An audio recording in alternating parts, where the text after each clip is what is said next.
Good evening and welcome. Welcome to everybody joining us on Zoom and on the United Synagogue Facebook page and US TV.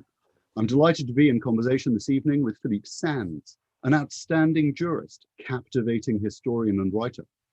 Philippe is a graduate of Corpus Christi, Cambridge, Harvard Law School, with research and teaching positions in Cambridge, King's College, SLAS, the Sorbonne, the University of Melbourne, several US universities, and Lviv University. As a QC, he served as an advocate before almost every significant international tribunal in cases covering the law of the sea, issues relating to the immunity of serving and former heads of state from the jurisdiction of national and international courts, claims under the United Nations Convention on the Law of the Sea, claims relating to the use of force, allegations of torture, genocide, self-determination, and other violations of human rights. Claims relating to violations of international criminal law. Whaling. He is a co-founder of the International Center for Environmental Law. He's authored several learned academic papers and is widely published. He's a prize-winning author with a compelling style. His books, Lawless World and Torture Team, looked at the questions of legality of the war on Iraq and the interrogation methods of Guantanamo Bay. East-West Street and the Ratline trace storylines and characters from Lvov, Lviv, Lemberg, a point of origin common to his family, the Nazis who oppressed his family, and the international jurists who established the laws by which those same Nazis were later held accountable.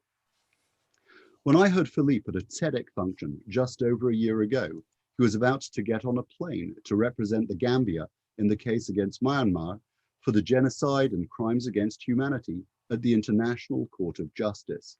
And that alone made me reflect on the caliber of an individual who works at the highest echelons of justice and international affairs, yet gives of his time so generously to the Jewish community and to causes that he values.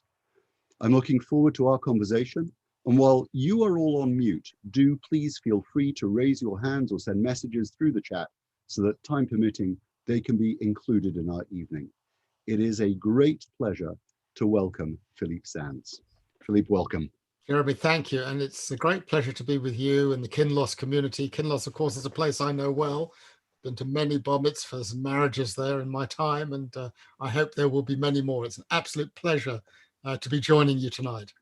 Please God, we should all be able to get back into the Yes, building. indeed. Right. So Philippe, first of all, your legal work, how do you come to be an international lawyer? And what's the importance of international law? So international law is about the law that governs relations between states, basically. And I got in by accident. Like you, I've just learned this evening, I did a law degree as an undergraduate. I found 98.5% of it ghastly boring. The one course I loved was international law. I had a wonderful Yorkshireman who taught me in the first year, Robbie Jennings, who went on to become professor, the British judge at the International Court. And then, of course, Eli Lauterpacht, whose father is on the screen behind you, he's the one in the wig, became my main teacher and my mentor and later my friend. And it's through Eli that I got my first teaching position as a research fellow at St. Catherine's College, the other one, at Cambridge, in 1984, having spent a year abroad in America. And I worked with Eli for 4 years then. And in that period, he said, Philippe, any international lawyer worth her or his salt has to also qualify at the English bar. So he insisted that I join the English bar. And it is to Eli that I owe so very much. And I miss him. He passed away a couple of years ago, and I miss him hugely. So while you're on the Lauterpacht name, Yeah. And that was one of the names on textbooks when I was studying. Just tell us a little bit about his father, who is behind me with the wig, in robes, and what was his significance, and the guy just next to him, Raphael Lemkin. Well, these are two remarkable characters. I mean, just to say, when I was an undergraduate, so now 40 plus years ago, we studied in a little room, and some people here who are on this will know the room, I suspect. in the Squire Law Library in Cambridge, and it was called the Lauterpacht Room, and it had a plaque on the wall, and it said about the greatness of this man, and he was a British judge at the International Court. But we didn't know anything about him. We didn't know where he came from. We didn't know what his origins were, and we didn't know that he was a prosecutor in the room that is depicted behind you, which is courtroom 600, where I will be back in 3 weeks' time for the 75th anniversary of the opening of the trial. Hirsch Lauterpacht started off life in a small town called Żółkiew, just outside Lemberg, Lviv. It happens to be, I only discovered this in the course of writing East-West Street, the same town that my great-grandmother lived in. In fact, Lauterpacht and Malka Flaschner, my great-grandmother, lived on the same street, Lemberger Straße, which was, of course, East-West Street, hence the title of the book. I didn't know anything about that when I first studied with Eli Lauterpacht in 1982. But when I was invited to give a lecture at the University of Lviv on the work that I do on crimes against humanity and genocide, this is back in 2010, I prepared the research. I accepted the invitation, as you know, Jeremy, not because I had a burning desire to give a lecture, but because I wanted to find the house where my grandfather, Leon Buchholz, was born in Lemberg in 1904. And I did find it, but I also discovered in preparing that lecture that the two men you can see at the top, on the left-hand side, Raphael Lemkin, and then next to him, the man in the wig from living at the time, I think, in Cricklewood, Walm Lane, number 128. There's a blue plaque going up very soon, I believe. That they both also were students at the same law school that I had been invited to give a lecture at. And they then went on to invent, respectively, in Lemkin's case, the concept of genocide, the protection of group, and in Lauterpacht's case, crimes against humanity, the protection of the individual. So they are two extraordinary Polish Jewish jurists who literally changed the world. Right. So in East-West Street, and I don't want to give it away, and people should read both books. In fact, if you listen to the audiobooks, you have the advantage of hearing Philippe narrate in the background. It's absolutely beautiful. But the two jurists actually were at odds with each other.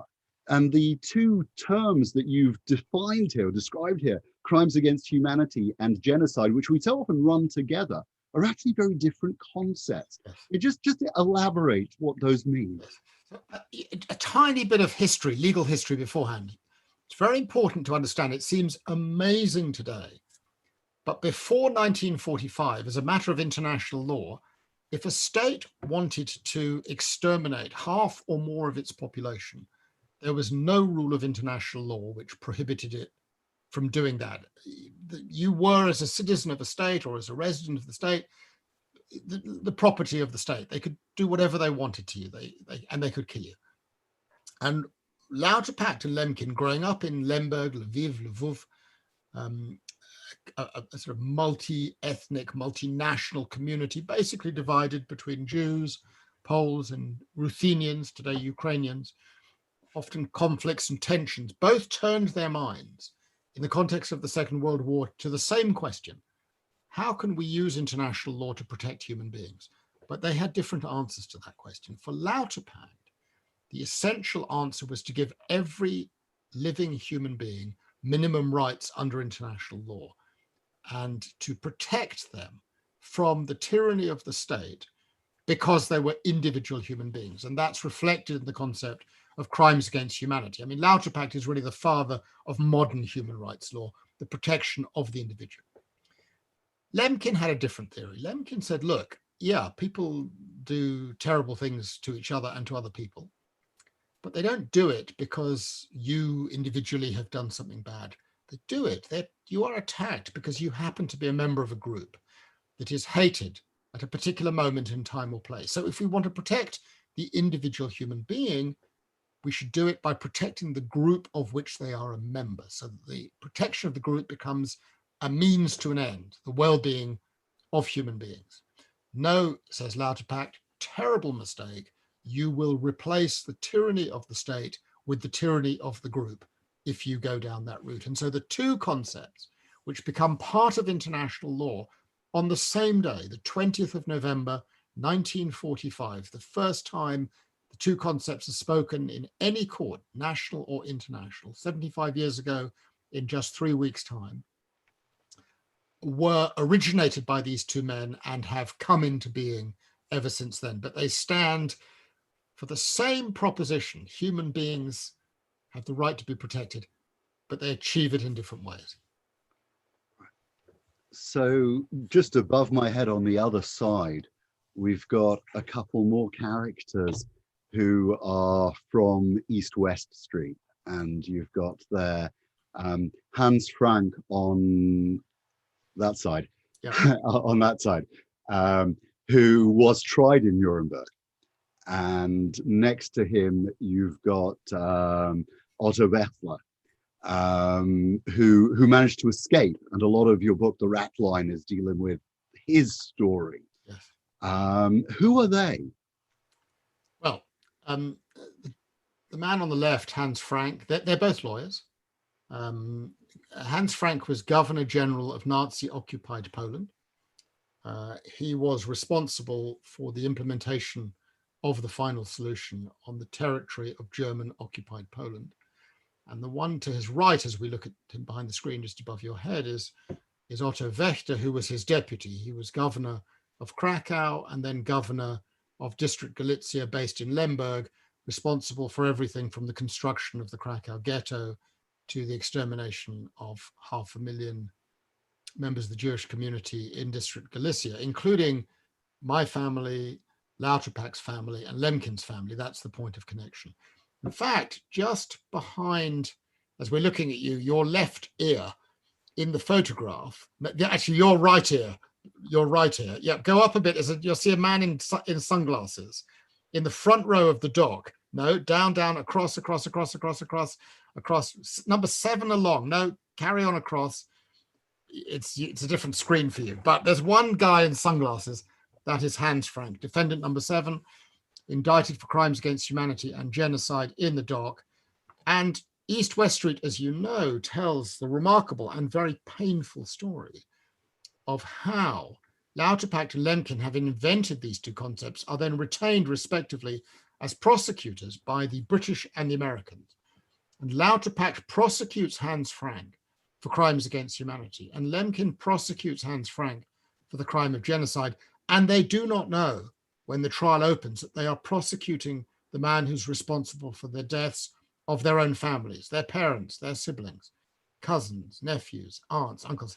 And as a litigator myself, the idea that I could ever be involved in a case where something is so personal touches me very deeply. And I often think about that day. In fact, interestingly, it's now, because of lockdown in Germany and here, it's going to be a very reduced event, but I will be in that courtroom in 3 weeks' time in conversation with the president of Germany, President Steinmeier, and at his invitation to talk about East-West Street and the Ratline.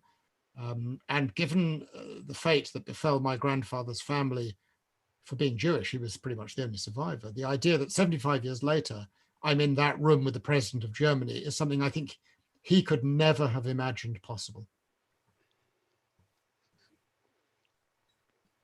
The fact that you're in the middle of the picture to that side of me, yeah, would probably have sent chills through their spines or whatever if they had reflected on that. So not only are you in the courtroom, but you're with their 2 children there. Yes. In your research and writing a very personal story that begins with your family in Lemberg, Lvov, Viv, whatever.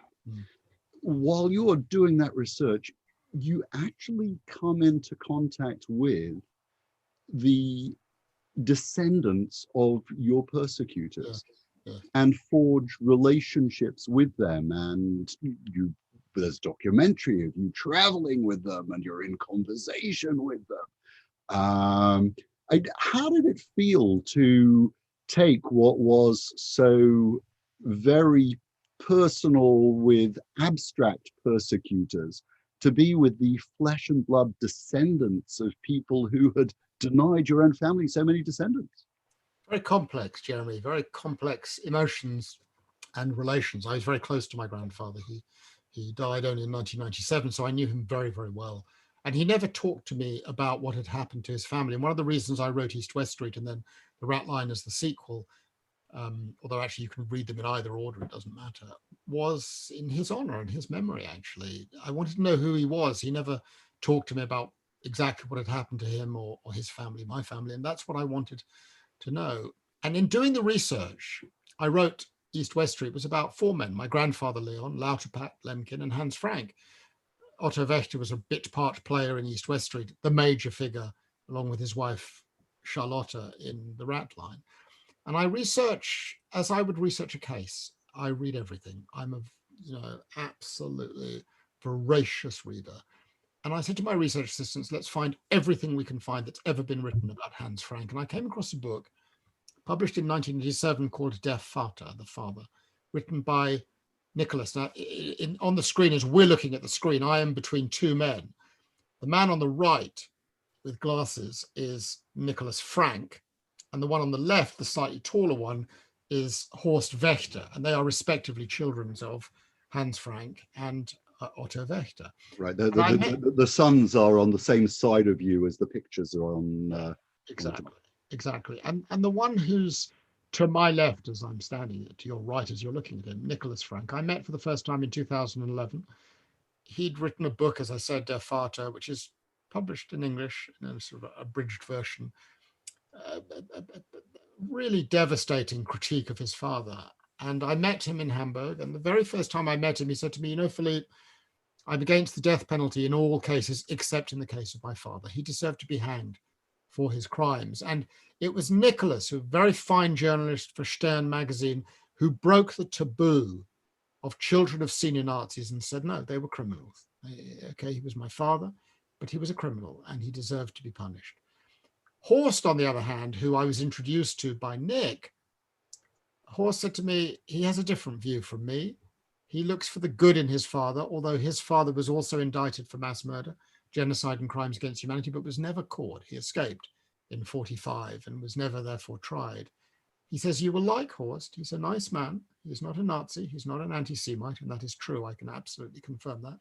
But he struggles to find the good in his father, and you will not, he and I have a difference of view. And it's that relationship that I have with the two men that has been so very complex. And there have been moments, particularly with Horst, that I have lost my rag. You will have seen, I think, the film My Nazi Legacy. There's a moment where I confront him with some shocking evidence, where his father's indictment for mass murder, and he's disbelieving, and I get on camera rather irritated with him. I'm very lucky. You have your training, Jeremy. I suspect you not so dissimilar in a sense to my training, but in a courtroom, maybe as in a shul, you try to limit the extent to which your emotions and your personal convictions and passions are held on your sleeve. Of course, that doesn't mean you don't have deep emotions and deep passions, but judges don't like to hear your emotions and your passions. So you learn, and I've learned over 30 years, to strip that out of my engagements with people in the courtroom. And it means that I could sit with Nick and with Horst, and even if I didn't like, particularly with Horst, some of the things he would say to me, I could constantly remind myself they are not responsible for what their fathers did. They are not guilty. They are not culpable. And I learned something that I had not been aware of. I grew up on the other side of the story. My mother was born in 1938 in Vienna. She was a hidden child for 4 years in Paris. And I got, the victim side of the story. I grew up in a household where we were not allowed to own anything German. I mentioned this actually to the president of Germany when I was in Berlin 3 weeks ago, and he sort of chuckled, and I explained the evolution of my thinking and engagement with Germany as I grew older. But I had never asked myself the question, what is it like to have a father who is indicted or hanged for the murder of hundreds of thousands or millions of people? Can you imagine the burden on a child of living with that? What do you do? Do you cease loving your parent? Do you the questions were overwhelming for me. And I consider it a real privilege to have come to know these two men. You talked about stripping away emotions. One of the things, listening to you in The Ratline, And it really is within your voice. I feel a huge sympathy within you for the people you are talking about. And it's even as you're telling Otto's story and Charlotte's story, you bring them beautifully alive. But it seems as if you've got a warm relationship with these monstrous people. I don't think I have a warm relationship with these monstrous people. I think my views on Otto and Charlotte are very, very clear. But what I do try to do is I mean, just to cut straight to the chase, Otto Wächter, like Hans Frank, did monstrous abominations. I mean, the most terrible things. And part of my struggle is to understand how these two men, highly intelligent, highly educated, highly cultured, how did they cross these lines? How could it happen that people can cross these lines? But, and particularly with the Ratline, you know, where Horst gave me the entire family archive, which has actually just been put on the web yesterday at the US Holocaust Museum in Washington. Anyone can now go in and look at the diaries and letters and family albums of his parents. It's an extraordinary trove, and I commend the generosity of spirit, perhaps a mistake, but Horst gave me all that material. And from that, of course, you learn that alongside the monstrous things Otto Wächter did, fully supported by his wife Charlotte, who knew everything and who was deeply complicit. It's one of the untold stories of that period is how the spouses played an absolutely central role.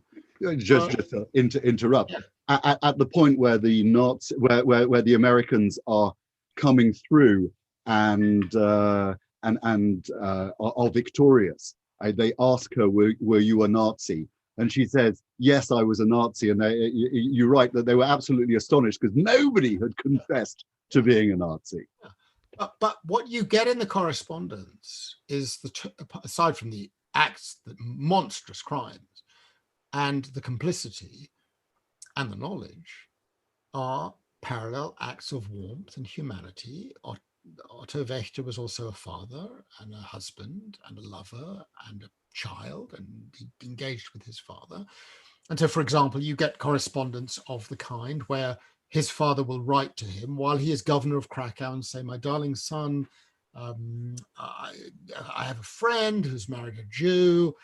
They've produced a child together. That girl is now within your administration. She's being subject to the racial laws against Jews. Do you think you could possibly do something to help her?" And he doesn't, Wächter doesn't just turn around and say, "No, go away, father." He acts as a son might act, with humanity and decency. He looks into it.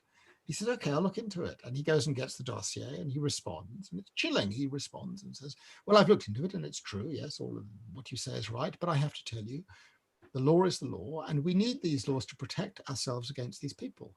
So no, I'm afraid, Papa, my darling Papa, I can't do anything about this." And so simultaneously, in a single letter, is the horror of the application of these monstrous laws, with at the same time the warmth of the sun, the engagement. And so for me, it is not right to say that these two men or their wives are simply monsters. That's an inadequate portrayal.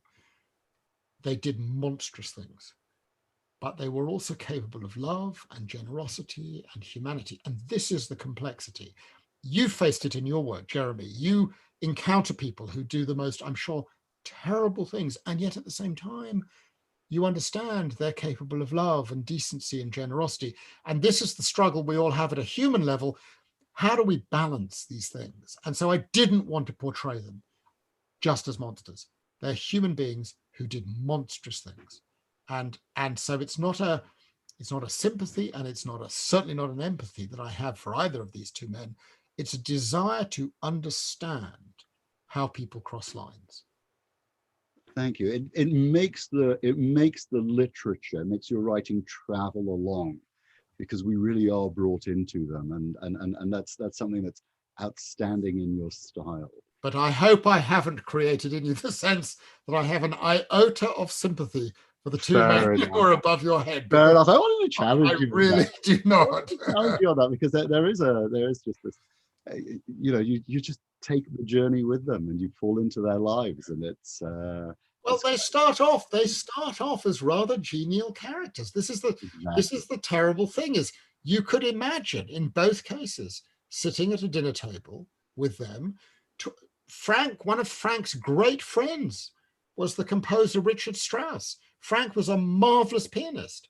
And I can imagine being in a room with him, listening to him playing, talking about his friends, Strauss and all his wonderful writer friends. But he was also capable of doing the most monstrous things. How do we square that? That's the great question of that period and of other periods. Looking at just the complete obverse side of the coin, the reverse side of that coin, and going from the human aspect to the law.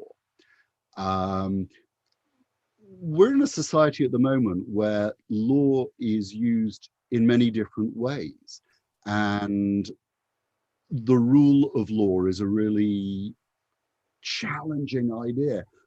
In America, stacking the court, the use of prorogation and powers within law and the review of the law. Similarly, the idea of following the science and whether it's right to follow the science. We take certain things that are sort of absolutes, norms, and say they should be followed, but actually they become weaponized. What are your thoughts on the defense or weaponization of law? How do you keep law pristine? I'm deeply concerned about what's happening in Britain and the United States right now. Deeply, deeply concerned. Behind you, you've got this room, this extraordinary room. Britain and the United States led the world in creating the idea of the rule of law internationally, the application of international justice. Who could have imagined, being in that courtroom on the 20th of November 1945, that 75 years later, the United States and Britain would have reached, if you like, the edge of an abyss, and it is Germany that is the guardian of the idea of the rule of law in international relations and liberal democracies? It would have seemed unthinkable. I mean, what I'm about to say is not a party political point. It could be people from a different persuasion equally. But if you look at the leadership today of the United States and of Britain, you see attacks on the rule of law. You see attacks on our institutions. You see attacks on our judges. I mean, you know, you and I lived through Enemies of the People as headlines of major British newspapers talking about judges in this country just doing their job, just wanting to act independently. You know, this was one of the most shocking days for me when that happened. We've got more recently attacks from the Home Secretary on lawyers, some of whom I know, who basically, whether they're solicitors or barristers, are just doing their jobs. And something has gone very wrong, where our reverence for the institutions, the courts, the judges, the legal systems, the lawyers, and then it's gone into science also, you know, is fraying. What is happening is a big question, and where is this leading to? So we haven't fallen into an abyss yet, but I think the warning signs are there that things are happening.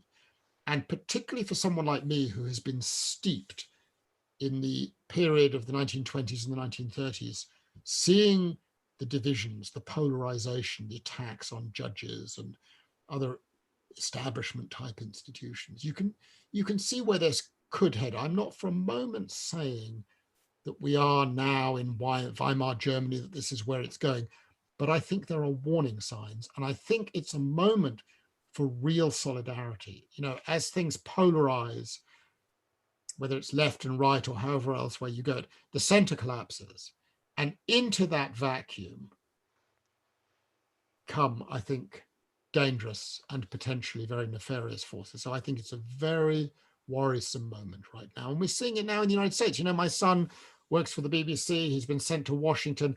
He just sent us today these extraordinary photographs from Washington, D.C. The entire city is being boarded up.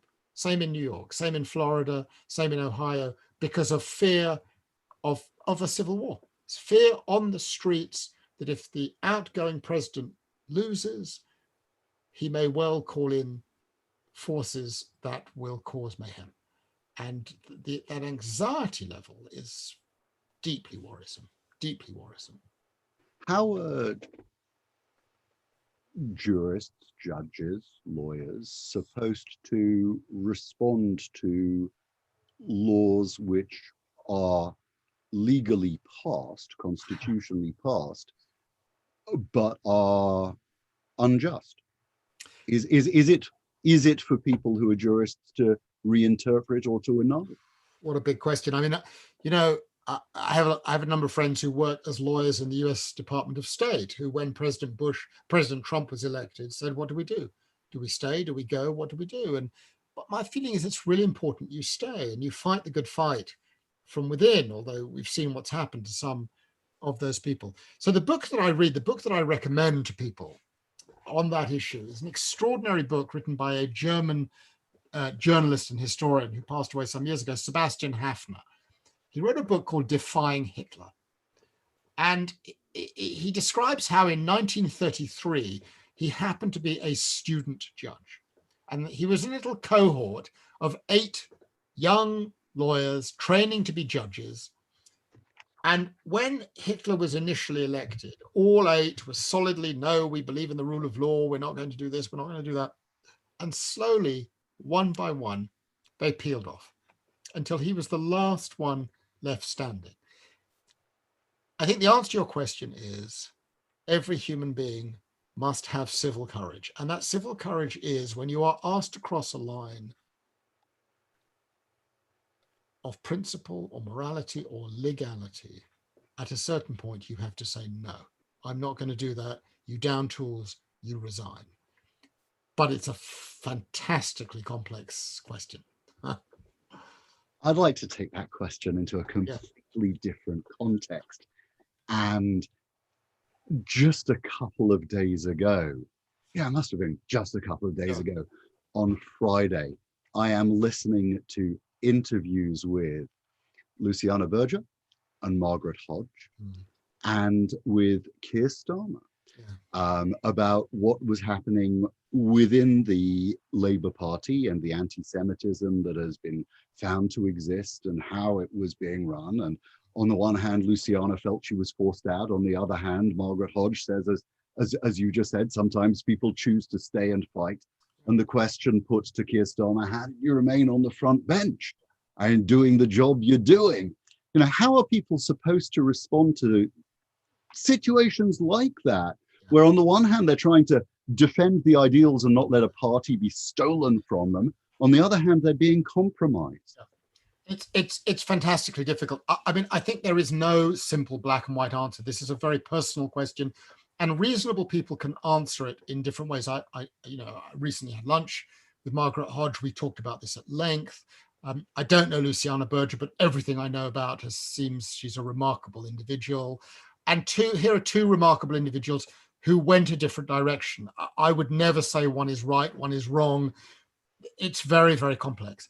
I do know Keir Starmer very well. He's been a friend for 30 years. And I talked with him through that whole period. I've been very close with him. We've done cases together before international courts and tribunals. And I know the agonies that he went through. I know what his personal views are. You have seen what he has done from the first minute that he became elected leader of the Labour Party. And to a lot of us, he said, if I run and if I'm elected, watch what I do, not what I say. I will sort this out. I will address it. And if I have to be brutal, I will address it brutally. And he has. And I know him, and he will see this all the way through. And this is not for him something that you just do because it's the thing to be done. He passionately believes that what has happened is outrageous. Now, in his position, what to do? Do you stay and fight the good fight, or do you leave? And to give another example where 2 friends of mine faced this, the war in Iraq. I had the 2 most senior legal advisors of the British government back in 2003 were good friends of mine. Michael Wood, the legal advisor, Elizabeth Wilmshurst, the deputy legal advisor. She resigned, he stayed. I would never criticize either. I mean, both did what they think was the right thing in unbelievably difficult circumstances. I think Keir would expect to be criticized by some for having stayed, and others would say no. He was able to effect greater change from within whilst he was there and then subsequently. So I think what one learns in life is that I try to avoid lecturing others on what is the right thing to do, whilst listening also and trying to understand the critiques that are laid at various people. But I think this, like so many issues, including back in the 30s, what you did and how you did it, with the benefit of hindsight, it's always easy to come down one way or the other. I think one tries to put oneself in the position of the person and try to understand what it is they were doing, not just in relation to the moment, but the longer term also. And I worried that, listening to Horst's words when he says, "But look at the good my father tried to do," or Charlotte's trying to say, clearly there's a world of difference. But everyone likes to see themselves. This is as Jonathan Haidt writes. You decide what it is you want to do, or your gut tells you what you want to do, and ex post facto you justify that you're doing it for the moral reasons. Yeah. I mean, look, some of the people who are watching this will have read the Ratline, others won't have. I won't give everything away, but it's been a very complex relationship. I think my views are very, very clear. If I had thought for a moment that Horst was a new type of Nazi, or that he was an anti-Semite, obviously the relationship would have been very different. He's neither of those things. He's like a 6-year-old child who is struggling to reconstruct the life that he had and the belief that his parents were not monstrous individuals, although his father, and I think also his mother, did monstrous things. But it's extremely complex because there is then the next generation. There is the only child that Horst had. And I don't want to give everything away, but the last sentence of the book has had the most dramatic consequences in that family. It has led to disinheritances.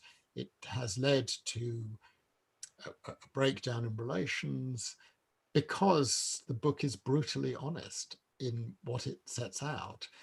And that raises for me tremendous ethical issues. What is my right as someone who comes into the story of the Wächter family to uncover material or to impose upon them documents and ideas and suggestions that are going to have tremendously painful consequences, and worse, for the third generation in the story. So I think one of the things, and I know talking to you and looking at you, you'll understand what I'm saying, in writing books like this, one is constantly asking oneself, what is the right thing to do? What rights do I have to accord myself to enter into the lives of these human beings? And by revealing certain things for people who are not responsible, the children and the grandchildren, causing real difficulties. At one point, you've read the book, The Ratline, one of the grandchildren said to me, "Please, Philippe, make sure this book is never published in Austria." And I said, "Well, I can't do that, but why?" And they said, "To protect our children, to protect the next generation, because we've managed to sweep the spotlight on Wächter into the garbage can. No one knows about the Wächters. And by writing this book, by making your film, you've brought the Wächters back into the spotlight, and that's going to harm my children."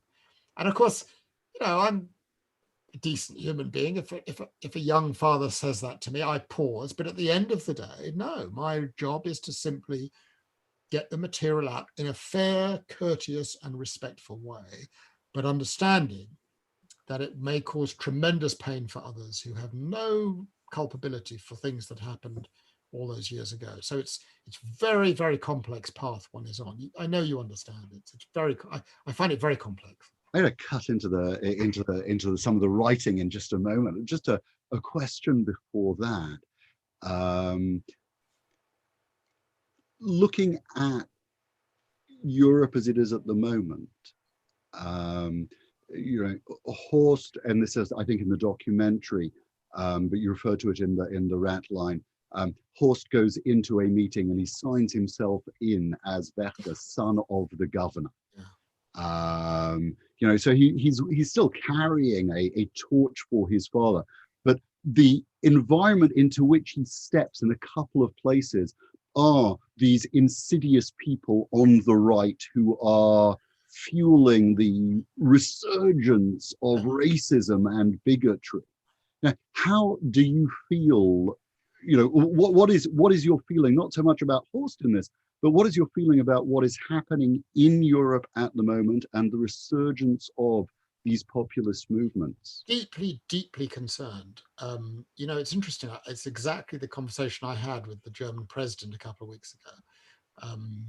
What do we do about it in circumstances where increasingly young people haven't heard of the Holocaust, don't believe that it happened, don't know anything about it, which creates an environment in which populism, the renaissance of anti-Semitism, fascism, call it what you will, xenophobia, is on the rise. We know that's happening. It's extremely worrisome. I think we have to be extremely alert about it, and we have to call it out as and when we see it. I mean, you will know from seeing the film and from reading The Ratline and East West Street that I found myself in 2014 in a field full of hundreds of Ukrainians wearing Waffen SS uniforms, singing deeply anti-Semitic chants. Now, that is not all of Ukraine. That is a minority view, but it's a view and it's there. And I've seen it for myself.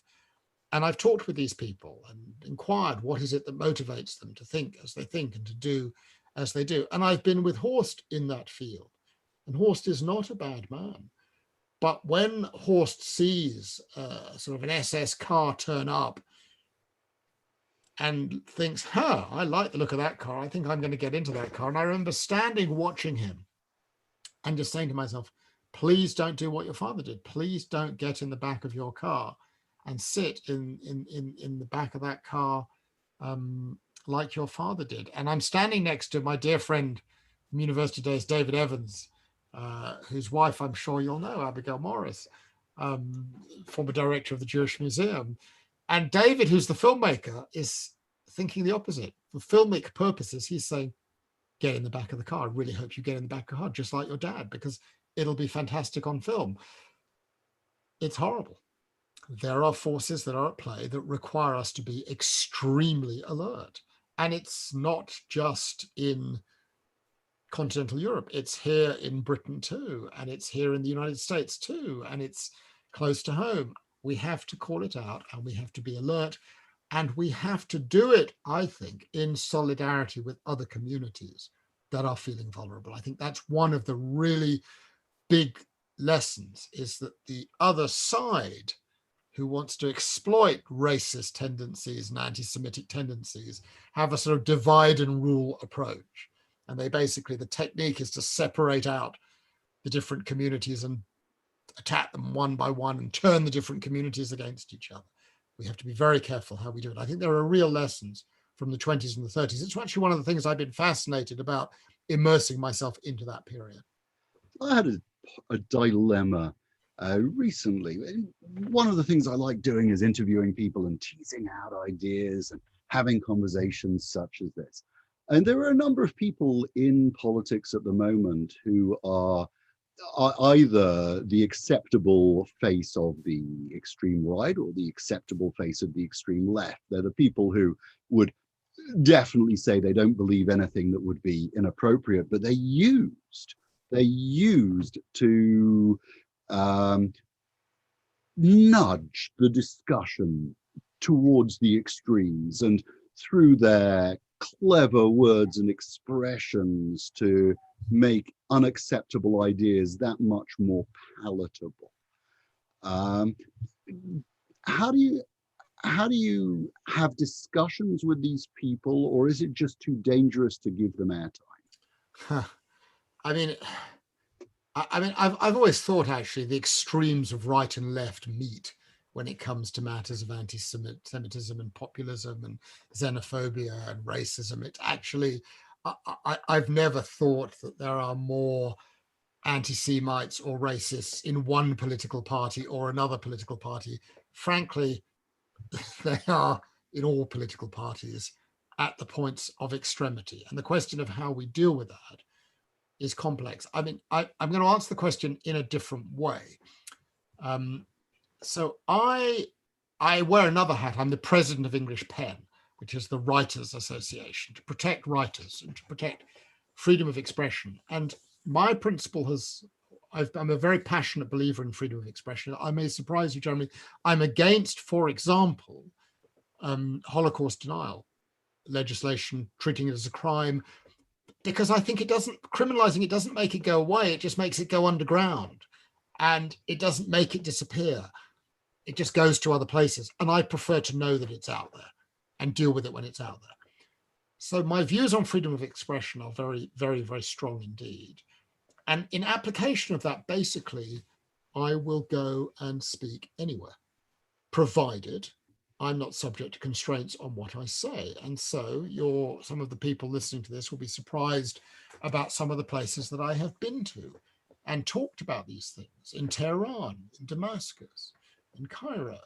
And I go to universities and I say what I think and I say what I believe. So I think the very first point that I'd make in response to your hugely important question is engage. Don't run away. Don't disengage. But it's difficult because in engaging in certain spaces, you legitimate. And by giving people certain platforms, you're sort of saying it's okay to think what you think. And this is a fundamental tension and dilemma on freedom of expression. But bottom line is, engagement is better than disengagement. And it's got to be done in a way that is courteous and respectful, even if there are fundamental differences of opinion. And between Horst and I, there have been fundamental differences of opinion between what I say his father did, mass murderer, who would certainly have been convicted and sentenced to death if he'd been caught, on the one hand, and Horst's view, which is essentially he was a decent bloke who tried to do the best he could in difficult circumstances, which I think is a nonsense. And I show in the book why it's a nonsense. And of course, he does not forgive me for that. But the main point is I've engaged with him.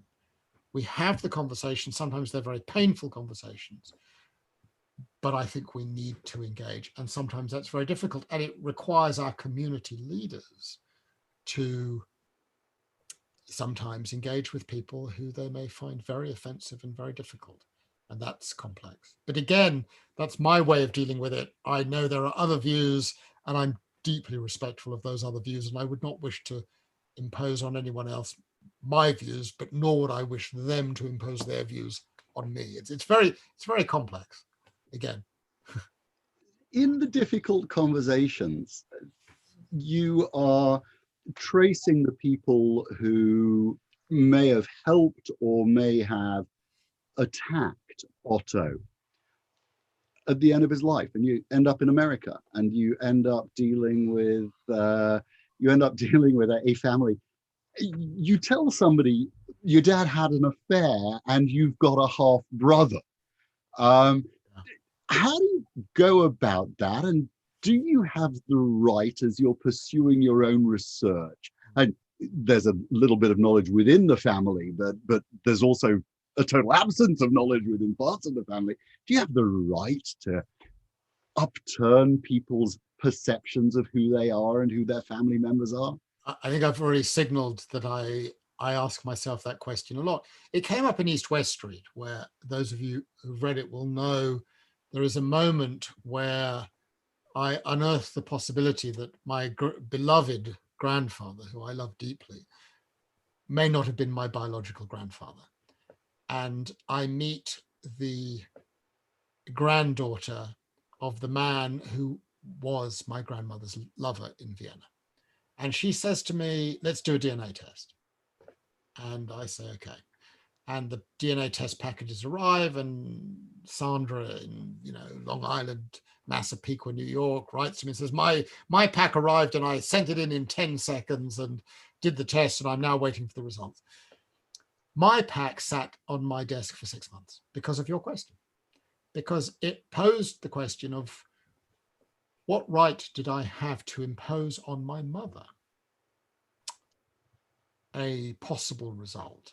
And that required very extensive and deep thinking and conversations with people I trust very much. to advise on what is the right thing that you do in those circumstances. You know, I grew up in a household of silence, as a lot of the people who'll be listening in on this conversation did. And I've always committed that in my family, we will avoid silence. I respect those silences. I think it's for each family to work out for itself. But what right we have to impose pain on others is through the truth is another difficult question. I mean, you'll have seen the Ratline. The Ratline is really in two parts. The first part is Otto Wächter's life up until 1945, his life of mass murder. And then for the last 5 years of his life, he's on the run and he escapes. He's indicted. He goes to Rome. He's helped by a bishop, senior bishop, friend of Pius XII in Rome, who's trying to get him to Argentina on the Ratline, hence the name of the Ratline. But what I didn't know was that while he was in Rome, he was being hunted by the Americans, by a man called Thomas Lucid. And what I certainly didn't know was that the Americans, by that point in 48, 49, when they were apprehending Nazis, were not apprehending them for the purpose of subjecting them to prosecution. They were apprehending them to recruit them. This came up in a conversation I had with my neighbor here in Hampstead, John le Carre, the writer of spy novels. I don't know about espionage, so I went to see him and I said, what's going on here? And he just looked at me and said, Philippe, it's amazing. I was there in 49 when this was going on with Wächter. I didn't deal with him, but I was 18 years old. I was a British soldier. And my job was to interrogate Nazis, senior Nazis. And I said, for what purpose? To prosecute them? He said, no, to recruit them, because they were our friends now in 49. And he said, it was very confusing to me. I was being asked to turn on a sixpence. I had spent my life being told that Nazis were the worst of the worst. And now they were our friends against the new enemy, the communists. So these moral questions that you're throwing at me are extraordinarily important questions, but nothing is ever black and white. Nothing is ever quite what it seems. And I think that what I've learned in writing these two books is these complex moral issues that come up require time, reflection, and again, talking to lots of different people to hear a range of different views, because there's very often no simple right answer. So truth needs to be tempered with consideration and mercy.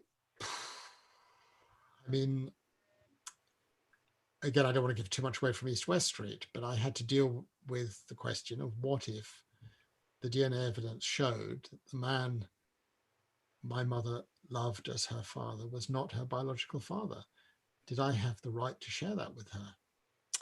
That's a big question. So yes, I think there are limits to the truth, or at least there may be no limits to our own inner truth and how we deal with the truth, but there may be limits on our ability to impose the truth, quote unquote, on others. And so when you're heading into a courtroom, are you able to keep this sort of moral relativism? You know, you mentioned earlier. You don't want to say that to your clients, obviously. But, you mentioned, no, I mean, you know, I've acted for some pretty bad people, and you know the way the English bar works, and we don't choose all of our clients. I've only turned down 2 clients, both because of my wife. The first one was Augusto Pinochet, who arrived in London in 1998 to be subject of legal proceedings, and whose lawyers tried to hire me to his team, and my wife said she would divorce me if I acted for Senator Pinochet. So I love my wife then, and I love her now. And I thought, okay, I won't do that one. And the other one, where I actually had, it came from me, was Saddam Hussein tried to hire me in December 2002. And that one I thought, no, I think not. I think that's probably not where I want to be heading. I mean, you do learn to carry out your legal work with a degree of distance. I mean, you'll be very surprised to hear, you know, I am a North London Jew. Okay, I get hired the whole time by Arab states. Okay, I've been to the most unlikely and extraordinary places. I've mentioned some of them already, and I find myself there with leaders or legal advisors of countries, which increasingly seem to be signing peace agreements with Israel. This is the new age we're in. I mean, I don't give Donald Trump credit for much, but let's give him a little bit of credit for something. And that's a change that is taking place. But you find yourself as a sort of, North London Jew from Hampstead in Damascus with, talking to President Assad on some legal matter, which has happened to me. And you learn that the portrayals of human beings as being haters of Jews or even of Israel, actually, it's not quite so simple. It's a little more complicated. And I think from my work, I've come to understand that, yes, I have certain lines that I don't cross. And principles are very, very important to me to act correctly. And I have my own value system, which is extremely important to me. But nothing is ever only quite what it seems. And one has to, in some cases, have a degree of flexibility and openness of mind. And it may then confirm, this is not a country or a person or a people or whatever that you want to deal with. But equally, you might open another door and discover something that will surprise you. So it's, again, rather an unexpected life that I've had. The idea of, you're somebody who's got strong values, and there are principles that you've articulated. They come through your writing, the various groups that you have affiliated with, freedom of speech, concern for the environment, political issues, and in the wider sense of political. Just now, we've got reports within the BBC that reporters need to be careful about what they do as reporters and what they do personally in terms of which marches they can go on or what they put on their Twitter accounts. Do you think that's legitimate censorship for people who are public figures? Or do you think that people who are influencers should be allowed to influence? Well, or not even public figures. I mean, our son, we have 3 children, and our oldest is 25, and he works for the BBC. And he's a young, producer, television producer for news. And he's been told, indeed, just take care on, the marches you go on, or your personal and private expressions of view, because they risk being used against you. And so be very, very careful what you say. So I think that is understandable. I mean, that is understandable, and I have that in my work too. I get asked to sign a lot of letters and put my names to various campaigns and things. And each time it comes in, even if I'm really sympathetic to something, I do have to be careful, because if I put my name to a public letter, alleging some horror that's been perpetrated on some person that I really care about, it may stop me acting as counsel in a case, or I now sit as an arbitrator, as a judge on international cases, and it may cause me to not be able to sit on those cases. I mean, it happens from time to time in relation to matters concerning Israel and Palestine. I have my views, and sometimes I would like to express those views publicly. And I know, however, that to express those views publicly will preclude my being able to sit as an adjudicator on certain cases. And so I exercise restraint, and I tell my friend who might have asked me to sign something or do something, please understand, it's not that I don't support the initiative or the direction that you're going in, but I don't want to exclude that I address that issue. It happens in relation to the environment also. If I put my name signing lots of petitions about, we need to do more to stop climate change, global warming, this kind of stuff, I won't be able to sit as an adjudicator on international cases that deal with those issues, because I will already have expressed my views.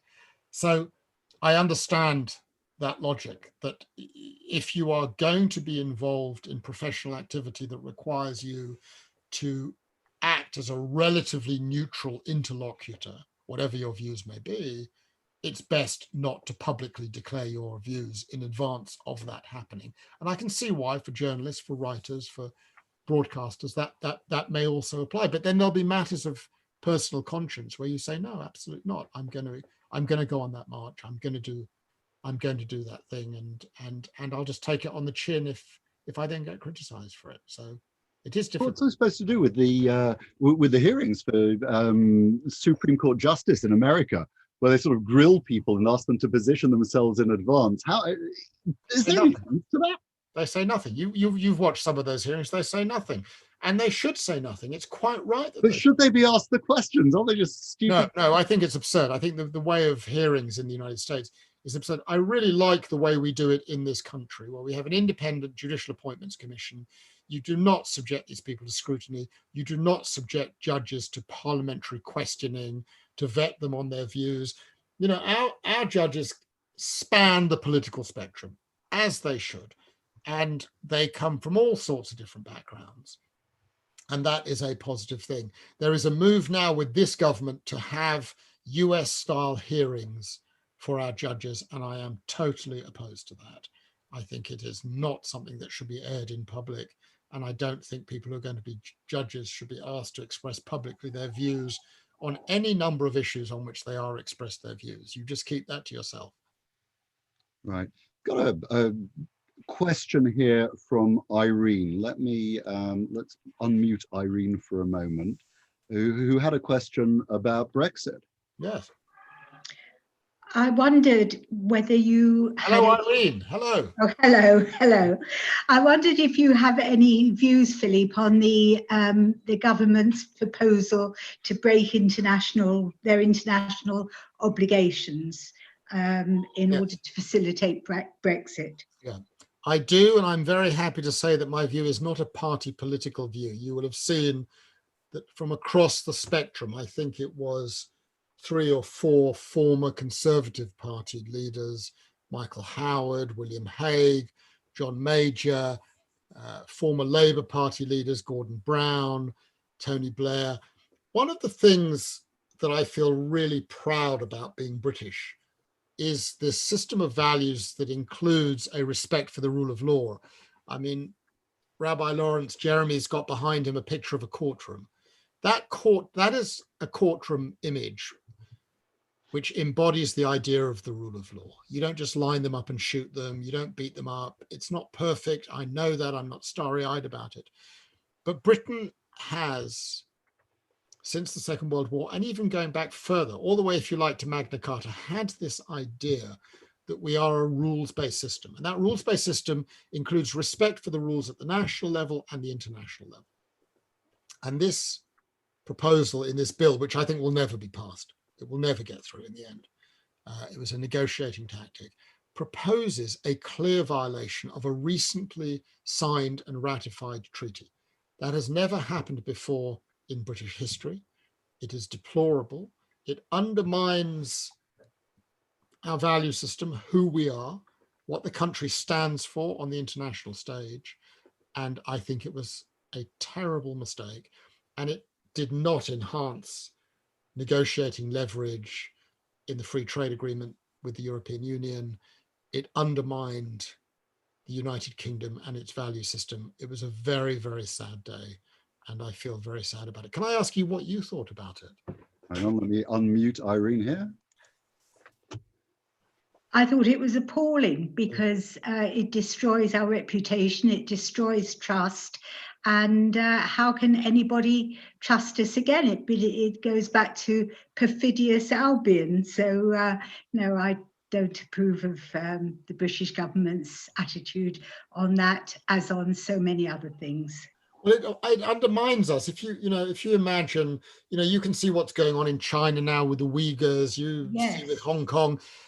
I mean, what is the power and persuasive authority of the United Kingdom government to say that other governments are violating international law when we're adopting this kind of legislation? It's like shooting yourself in your own foot. Yes. It's just a silly and bad and mistaken thing to do. And it will, I think you don't need to worry too much. It will not pass. It will not get through the House of Lords, and it will not get through the Westminster Parliament. But the damage will have been done. It's said that everybody has a book in them, but for most people, they should keep it in them. How does one take the story of one's family, if you think it ought to be told, and put it together into something that is that is readable and interesting for people who are looking to explore their family roots? What should they be doing? Well, the first thing is set aside a lot of time because it's very time consuming. But the amazing thing is, you know, I started with very little. I had a few documents, and the website, there's a fantastic website called JewGen, which is just a source of the most incredible material. And you can get on the web and find, as I did, all this extraordinary material. It took years to do it about my own family. And I think step one is always gather the documents. It's like preparing a good case. Gather all the material, see what there is, see what's missing.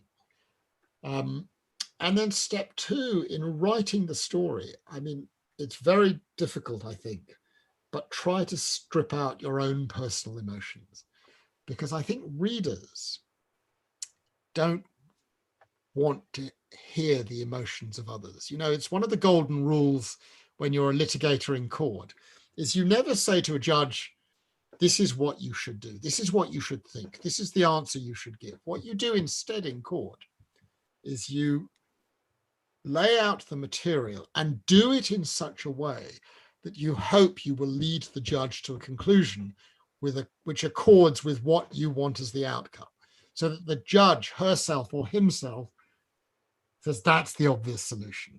But when the judge hears, Madam Judge, Mr. Judge, this is what you should do, they don't like that. And it's the same thing with a reader. What I've learned with East West Street and the Ratline is readers are really intelligent, okay? They know how to read, they know how to find the clues, they know how to identify what's interesting and what's not interesting, and they don't want the writer to wear their emotions on their heart sleeves and ram it down their throats. They want to react to the material. And so the simple answer that I'd give to your question is, when you're writing, put yourself in the position of the reader and ask yourself the question, what would be interesting for the reader? And what's often interesting for the reader is that they have to work things out for themselves. They may not work it out in the same way that you do, but they want to come to their own views on the moralities of a dilemma faced by a family, or you come to a crossroads and you could go one route or you could go another route. Don't impose it on the reader. Lay out the material and let the reader draw their own conclusions, as a judge draws her own conclusions when listening to you in court. I think that would be my golden rule. Don't wear your conclusions on your heart sleeve. Let the reader come to their own conclusions as to what this material means. That's great advice. That's great advice. Isn't it biblical advice? I mean, one of my favorite stories in East West Street is Paul's letter to the Romans, chapter 10, verse 1, and Miss Tilney's interpretation of "to the Jew first." I mean, it's all about interpretation, isn't it? It's all about interpretation. How are you left feeling about religious characters after encountering them, the church in the 40s in Germany, Austria, Poland, and Italy, and the religious characters that you had to encounter in law? Yeah. Again, it sounds trite. You never judge a book by the cover. Nothing is ever what it seems. You know, 10 years ago, if I had met Elsie Tilney, evangelical Christian missionary in the street, perhaps, you know, giving out her pamphlets, I might have said, no, I don't want to talk to you. Why would I want to talk to you? What have you got to teach me about anything? No, I look at such people now completely differently, because I exist. I'm with you on this program today because of one remarkable lady's desire to save children from Hitlerism, because of the sermons of her pastor at the Surrey Chapel. I've become very close to the Surrey Chapel, not in a religious sense, but because I turned up there and said, look, this former member of your congregation, Miss Tilney, saved my mother's life in 1939, and I want to express my gratitude to you for that. And I've come to know them well, and it's built up relations between two different communities with different religious backgrounds. Similarly, you know, I'm asked a lot after the Ratline what my views are about Pius XII and what the Vatican did. And I think the simple answer to the question is that I don't know exactly what Pius XII did. I suspect he did some good things, and I suspect he did some not such good things. But it is plain, having now been helped by some remarkable cardinals and bishops in the Vatican today, in writing the Ratline, that there are some remarkable and wonderful people there who are willing to reach out to a member of the Jewish community to help him find truth. And I deeply honor that. So you, I'm sure, Jeremy, have had the same experience. There will be some people you'll think, no, maybe not for me, and others you just want to embrace. It's the simple lesson in life, isn't it? You keep an open mind until you've worked out what each particular person's engagement has or has not been. And on that basis, you move forward in your relationship with them. If they're a real living person, you could become friends with them or not. If they're a no longer living person, you consign them to one, you know, section of a book rather than another section of the book. But you don't judge the book by its cover. You learn to wait and listen and think and come slowly eventually to a conclusion, not to jump to it too fast. And I tended to be someone who would jump to conclusions, I must say. And I think this writing of these two books has made me a kinder and a gentler person in relation to people I might not previously have been so kind or gentle about. And that's a good thing, I think. That's touching. Haya has got a question for you. First of all, thank you for the book. Hello, Haya. I think it's wonderful. And I haven't finished reading it yet because I'm a slow reader. But I've got a question about Miss Tilney. I find she's one of the most interesting characters in the book. And her motivation is not brought out until what you just said, this quote from the Romans. I don't know much about the New Testament at all. But her motivation, is this why your mother wanted to bury this episode? I mean, what do you think of the character? No, I mean, I grew up my mother was born in 38. In 39, she was taken from Vienna to Paris by Miss Tilney. Her life was saved by Miss Tilney. And she lived with her father in Paris for a year. And then she was hidden in a series of Catholic homes and saved just outside Paris. And then in August 44, the Germans were thrown out of France, so to speak. And she was reunited with her parents and resumed her life. And I think for any child who's been separated from their parents for 4 or 5 years at that age, it's a huge thing. It's an absolutely huge thing. And I think that my mother's way of dealing with it is to push into silence, as many people do, a deeply painful episode. But it was pretty remarkable when I told my mother I had this invitation to go to Lemberg. She didn't say, oh, that's of no interest to me. She went into her bedroom and came out with these 2 bags of documents. And if she hadn't done that, I would never have been able to find my grandfather's home. I would never have been able to write East-West Street. And I think that perhaps what she wanted was find someone for whom these issues were not so direct and so painful to engage in them. It was too painful for her to open these doors, but maybe she thought her son, who she trusted to a certain point, could do it and would do it with care and diligence and also attentiveness to her own situation. And I hope that I've done that. And I think it's brought a lighter step to her life to know some of these stories. But of course, in those papers was this tiny slip of scrap on which Miss Tilney had written her name. And I said to my mum, who's Miss Tilney? And she said, I don't know. And I said, I don't really believe you. And she said, yeah, well, maybe this is the lady who saved my life. And I said, you didn't want to know about her. And she just said, no, but if you want to look into it, that's fine. And I understand that. You know, many people who are in on this call now will know exactly what I'm talking about, that you will come from families who've been through very, very painful experiences. And the consequence of going through such pain is to push it away. partly as a protective instinct for the next generations. I think it's an honorable thing to do. It's not a malign thing to do, and to protect yourself against the pain. And I see this in my other work. I see this with the Rohingya community and the Yazidi community, and in Yugoslavia and Rwanda and Latin America. It's a common theme. People who've been through traumatic experiences, or the children who've been through people in traumatic experiences, live in worlds of silence. And then it waits a generation, for my generation or the generation after that, to be able to open it up. But my mother loves Miss Tilney now, loves that I've discovered who Miss Tilney was. There was a moment where the city of Norwich suggested they wanted to put a statue up of Miss Tilney in Norwich, you know, carrying the baby Ruth, you know, to safety. And the wonderful people at the Surrey Chapel said, no, thank you very much. We don't believe in statues in our congregation.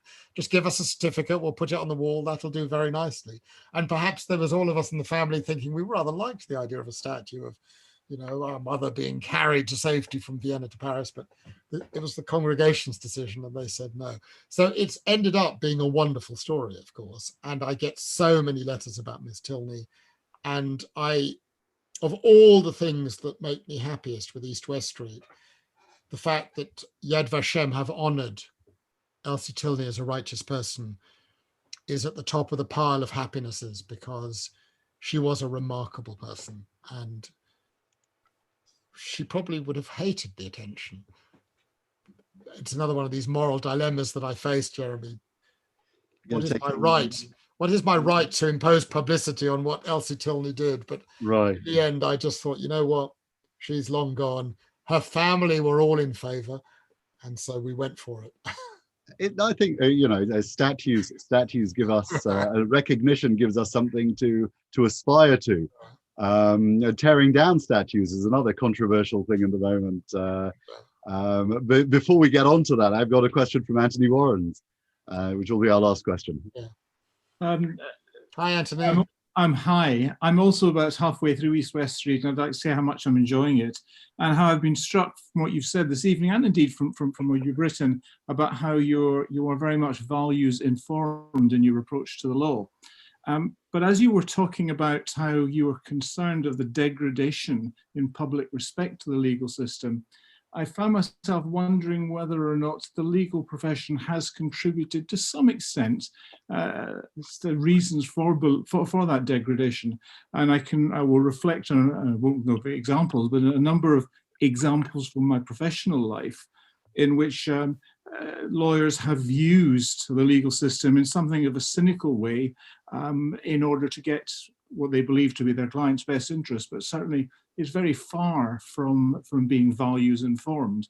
And I worry that that might contribute to something of the degradation and standing of the profession.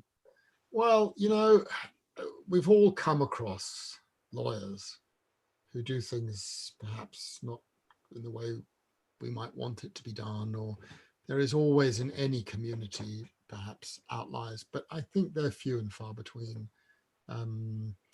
And, you know, powerful people get to use the law to crush weaker people, and weaker people use the law to try to attack powerful people in some ways where there's a more level playing field. I mean, I have to say, you know, I've now been in legal practice as a barrister for 35 years. And I've got to say that for 99.999% of the time, people behave really correctly and really decently. Occasionally you come across stuff, but it's very, very rare. So I don't for a moment say, you know, your situation is different. Maybe you've experienced other things, but the recent attacks, you know, by the Prime Minister and by the Home Secretary are really not helpful. I just think tarring the entire legal community in this way is not a socially useful thing to do. Sure, if there have been individuals who've done things that are inappropriate, you hold them to account for that. But it's the point about the individual and the group. Focus on the individual, not the group. Don't tar an entire community. It's the problem with anti-Semitism. It's the problem with racism. It's basically the labeling of entire groups. And, you know, Lawyers are not a protected group under the Genocide Convention, but the principle stands in the same way. If individuals have done wrong, by all means hold them to account. But just because they happen to be a member of a particular group is not a reason to hold the entire group to account with those kinds of statements. I really object pretty much in all situations to calling out entire groups because there are one or two people in the group who've crossed a line or dumped something nefarious. I think it's really problematic. I mean, I'm very, very careful. You know, we're talking about East-West Street and the Ratline. I do not refer to the Ukrainians, the Poles, the Germans, the Jews, because basically every group is a multitude of individuals. And I've come across deeply nationalistic anti-Semites in my work in the Ukraine recently, but I've also come across many more extraordinary human beings who are the very opposite of that, who have bent over backwards to help me find documents, do my research, and do other things. And it's the same in Poland, and it's the same in Germany, and it's the same in Austria. So generally, I think we should avoid labeling entire groups and castigating groups. I think it's a very unhappy way to go in society. Just a final question on statues, because they were mentioned. Yeah. Facing up to our past, recognizing that not everybody who we have celebrated is necessarily that laudatory. Where do you stand on pulling down statues and renaming public spaces?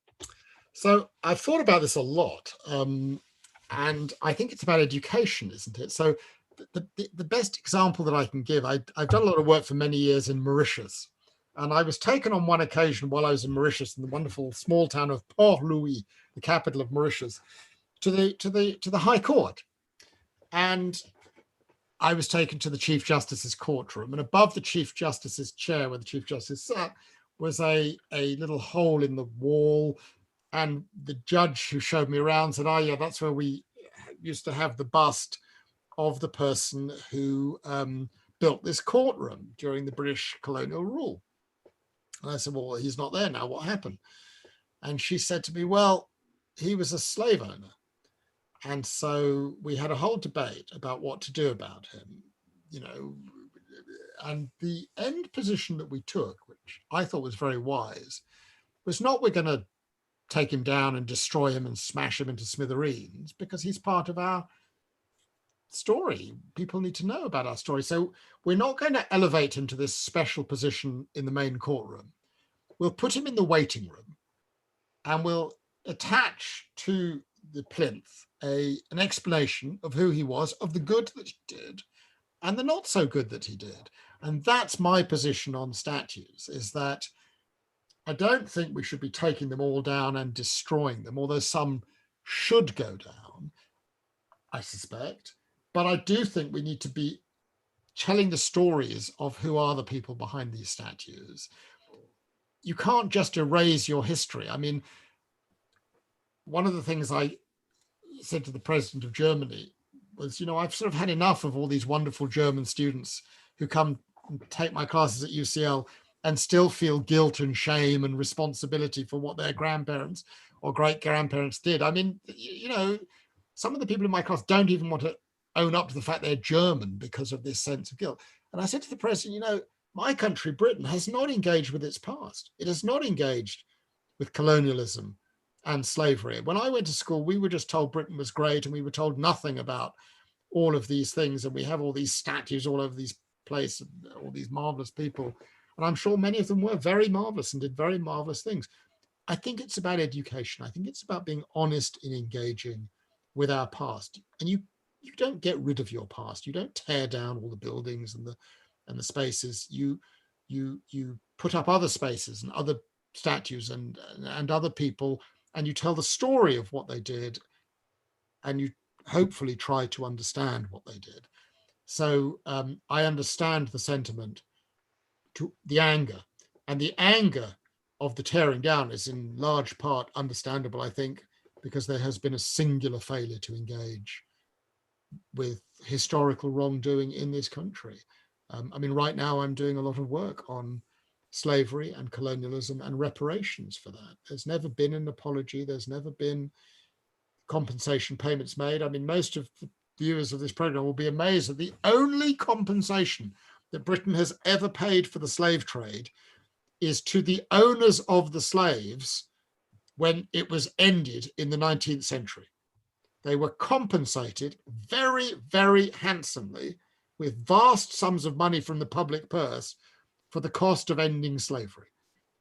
But the descendants of the slaves have had nothing and not even an apology. So I think I welcome this debate right now, but I hope it can be engaged in a civil and courteous and respectful way. And a country cannot be expected to simply throw out the whole of its history and consign it to the garbage can. It's there, it's part of us. We need to know it, we need to understand it, and perhaps present it in a different and more honest way. Thank you for that. One of the most emotional days in my life was when we were in Australia and Kevin Rudd led the national apology to the Aboriginal community. And none of my family had been in Australia at the time that any of those atrocities had been perpetrated. But as a nation, we felt it there. Yeah. And it was a moment of release and enabled a lot of forward looking.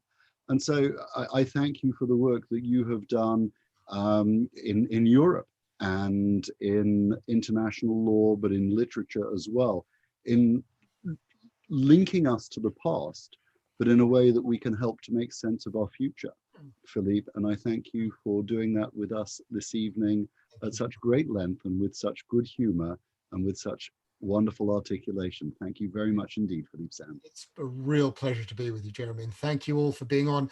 And may you all be well in these difficult times, especially as we go back into lockdown. Please be well. Right. Thank you very much indeed. And to everybody, have a great